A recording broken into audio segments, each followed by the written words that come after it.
What's going on, Logan? So real quick, what I need you guys to do is I need you to find all the roots. I need you to find all the roots of p of x, which is equal to 2x cubed minus 3x squared minus 34x minus 5.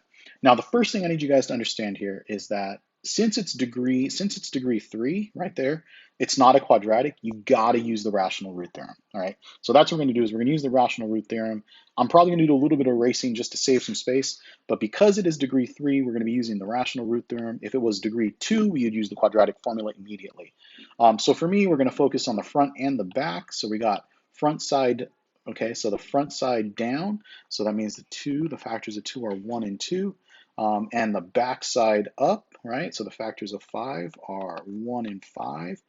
What this does is it gives us these as our options. So we're using this. I'm going to pull them out, and we're going to get positive negative 1, positive negative 5, positive negative 1 over 2, and positive negative 5 over 2.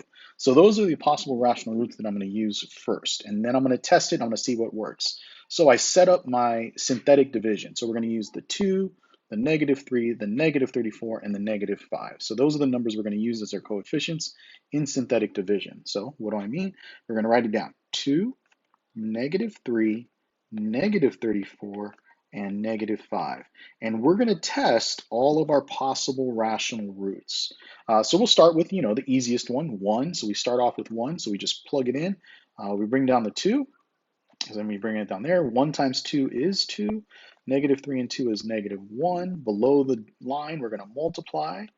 Above the line, we're going to add. And right here, we're like, oop, that is not going to be 0, right? That is not going to be 0 right there. So that tells us we don't want to do that.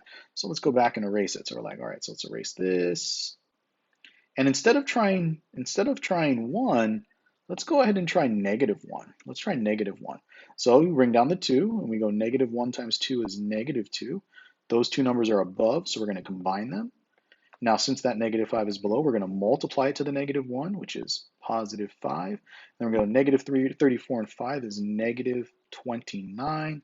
And then when I multiply negative 29 and negative 1, that gives me 29. And once again, it is not 0. So this tells us this is not what we want to do. So I've tried 1 and negative 1. So for the rational root theorem, 1 and negative 1 did not work. Now I'm going to try 5. So let's try positive 5. So we're going to go ahead and try positive 5. 5 times 2 is 10. Negative 3 and 10 is 7. 7 times 5 is 35. Ooh, this is looking nice. This is going to give us 1. Positive 5 and 1 is 5. And this gives us 0. This means we actually have a rational root. So the root is 5, which means x minus 5 is the factor. So the root, right, the root is 5, positive 5, but the factor is x minus 5. And then the second thing we can take away from this is right here, right? So that's a remainder. We don't care about that. This right here, the 7x and the 2x squared, when you add those numbers together, that gives you our second factor, 2x squared plus 7x plus 1.